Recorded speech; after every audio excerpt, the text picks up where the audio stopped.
اور farmer ambassador ہیں جی are Baloch صاحب میرے ساتھ ہیں. جی آر صاحب میں آپ کو ویلکم کرتا ہوں اپنے شو میں. تھینک یو میر صاحب. سر بہت سے چیلنجز آپ کے سامنے ہیں 2024 کے چیلنجز, چاہے ڈپلومیٹک فرنٹ پہ, پولیٹیکل فرنٹ پہ, سوشل فرنٹ کے اوپر, کیا کہیں گے 2025 کیسا رہے گا؟ میر صاحب 2024 کی ایک لحاظ سے لیگیسی ہوگی جو کہ لنگر آن کرے گی 2025 تک. صحیح. اور ہمیں اس سے پہلے کہ کچھ کہیں ہم کہ 25 میں کیا ہونے والا ہے, ہمیں دیکھنا چاہیے کہ 24 میں کیا حالات رہے. سب سے پہلے تو جو سب سے بڑا جو قضیہ یا حادثہ 24 کا ہے وہ ہے غزہ. غزہ میں جس طرح سے ایک رول بیس ورلڈ آرڈر کی دھجیاں اڑائی گئیں, انسانیت کے جو اصول ہیں, جنگ کے جو اصول ہیں, ان تمام کو جو ہے وہ پامال کیا گیا, اور جس طرح سے بے گناہ سویلینز کا, بچوں کا, خواتین کا خون بہایا گیا, بہایا جا رہا ہے.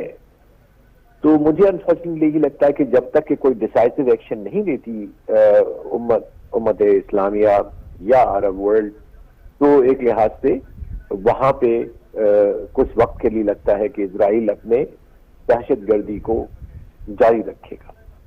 اب چونکہ ہم مڈل ایسٹ میں ہیں تو آئی تھنک آخری جو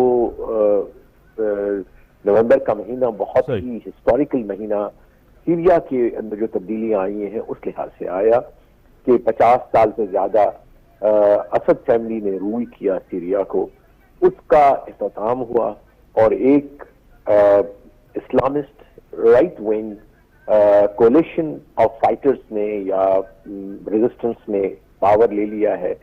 اب وہ آنے والے سالوں میں یا دنوں میں کیا کریں گے وہ اٹس ڈیفیکلٹ ٹو پریڈکٹ, کیونکہ وہ جنگ کرنا سیکھے ہیں, گورن کرنا کیا وہ سیکھیں گے. لیکن لگتا یہ ہے کہ ان کو ریجنل سپورٹ بھی شامل ہے اور ان کو international support of the powerful countries of the world بھی شامل ہے, جس میں یو ایس ہے, ویسٹ ہے, ساتھ نیبرز جو ہے وہ ترکی ہے, بلکہ آج ابھی جو ہے اس وقت گلف کوآپریشن کاؤنسل کا ایک ڈیلیگیشن ان کے پاس آیا ہوا ہے, کویت کا ڈیلیگیشن فارن منسٹر آیا ہوا ہے. تو ایک لحاظ سے یہ لگتا ہے کہ چونکہ وہ ایک انتہائی غیر مقبول رجیم تھا جس کا اختتام ہوا, تو اس کی غیر مقبولیت ان کی اسٹرینتھ بن گئی ہے, جو ابھی وہاں پہ جو پاور میں ہے یا جو جنہوں نے کنٹرول سنبھالا ہوا ہے.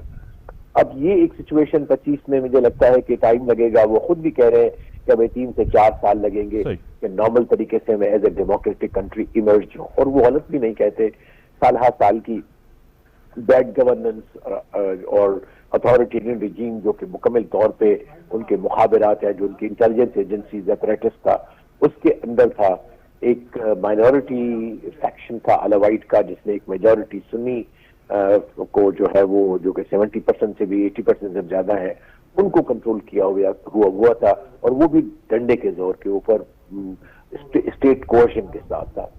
تو ہو سکتا ہے کہ وہ اب آہستہ آہستہ کامن اپنی جو ہے وہ آدمی کو ریلیف دینا شروع کریں اور ایک نارمل زندگی شروع کر دیں.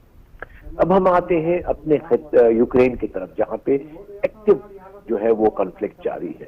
وہ ابھی تک جو ہے وہ اختتام پذیر نہیں ہو رہا. دونوں طرف سے 40 سے 50 ہزار کیجولٹیز ہو گئی ہیں. یوکرین پورا مکمل طور پہ انفراسٹرکچر تباہ و برباد ہو گیا ہے. آپ سے زیادہ پاپولیشن اس کی جو ہے وہ ریفیوجی بن گئی ہے. آنے والے کیا سال 25 میں ان کے لیے کوئی خوشخبری ہے؟ لگتا نہیں ہے, اس لیے کہ جب تک کہ جو پاور اسٹرگل ہے between US and the Western countries led by US and the